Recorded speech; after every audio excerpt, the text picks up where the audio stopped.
இதாகிடும்.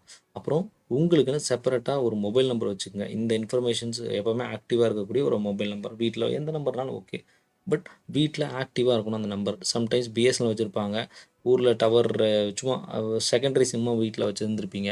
ஸோ அந்த மொபைலை வச்சு நான் வந்து இந்த இன்ஃபர்மேஷன்ஸை கவுன்சிலிங் மட்டும், ஏன்னா அப்பா டியூட்டிக்கு போயிடுவார்.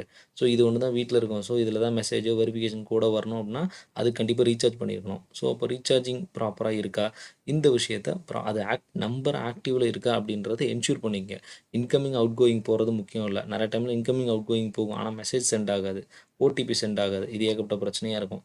அதனால் அந்த ஓடிபி சம்மந்தமான விஷயங்களை கரெக்டாக வந்து பார்த்துக்குங்க. சரி சார், நான் இப்போ வந்து ஒரு சில இன்ஃபர்மேஷன்ஸ் என்ட்ரி பண்ணிட்டேன், அதில் ஒரு சின்ன ஒரு மிஸ்டேக் இருக்குது, பட் என்னால் அதை வந்து சேஞ்ச் பண்ணிக்க முடியுமா அப்படின்னு கேட்டால், ஒன் டைம் மெஷர் அப்படின்னு சொல்லிட்டு ஒரு சின்ன ஒரு ஒரு ஒரு குறிப்பிட்ட டைமுக்கு நமக்கு ஒரு சாய்ஸ் லாக்கிங் இருக்கு இல்லையா, அந்த லாக்கிங் பீரியடுக்கு முன்னாடி ஒரு குறிப்பிட்ட டைம் வந்து